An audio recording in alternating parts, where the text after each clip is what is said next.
Mickey's A Tale of Two Witches is easily one of the most delightful contemporary Disney films that I have seen.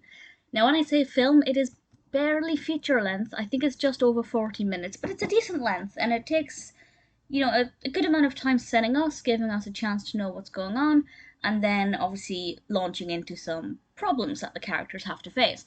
It's very well developed, but what I love most about it is the animation and the amount of Halloween and spookiness that is baked into this. Something I've mentioned probably more times than you care to hear is that Disney and Halloween is probably my favourite combination of two things ever. So for me, this is utterly delightful. Even though it's a Disney Junior thing and I'm absolutely not the target audience, I am prepared to admit that. This was released last year in 2021. It's directed by Jeff Gordon, written by Robert C. Ramirez, and we have some brilliant characters and cast in this. Jim Cummings obviously voices It's a Disney, of course he does. Of course he does. He voices Pete the Ghost, which is obviously Pete, but he is a ghost. And I have to say the style of the ghosts I love. They kind of reminded me of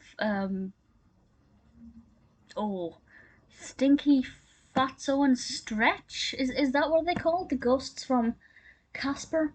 You know which ghosts I mean. The style kind of reminded me of an animated version of that, and I really thoroughly enjoyed it. Maybe something out of like Mickey's A Christmas Carol. Obviously, we have Mickey Mouse, Minnie the Wonderful, who is Minnie Mouse, Daisy Doozy, who is Daisy, of course. Mummy Donald in the spooky sense. Franken-Goof, as you can imagine, is Goofy. Clarabelle is voiced by the brilliant April Winchell, who is the Witch Master, and she runs this training academy for young wannabe witches, potential witches, and Minnie and Daisy have an exam coming up, and once they pass their exam, they will get their wands and become full-fledged witches. Daisy is very much nervous, very worried, doesn't think she's going to pass. Minnie's quite a bit calmer. It's nice to have those two approaches, particularly for young children who may have not exams as such, but when you're young, you're being tested all the time, and it's usually quite a nerve-wracking time to constantly be tested to see what your developments are like. So it's nice to have those two contrasts. The narrative is fun. We get to see the tests and what's happening, and other things kind of come up and throw spanners in the works, and we meet other characters along the way.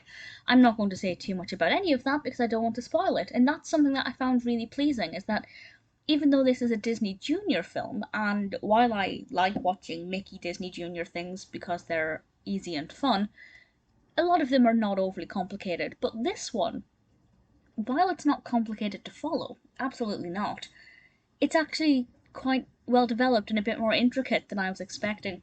But as I said, the thing I love most about this is the animation style. Everywhere you look, there is Disney Halloween. Disney's candy canes and pumpkins, and just, the outfits, the costumes. Mickey's all vampiric, and it is so stunning to look at. The colours are perfect, the costumes are beautiful. Visually, is one of the best Disney things I have seen this century. And that's saying something because we're now 22 years into this, almost quarter of the way through this century. It's beautiful.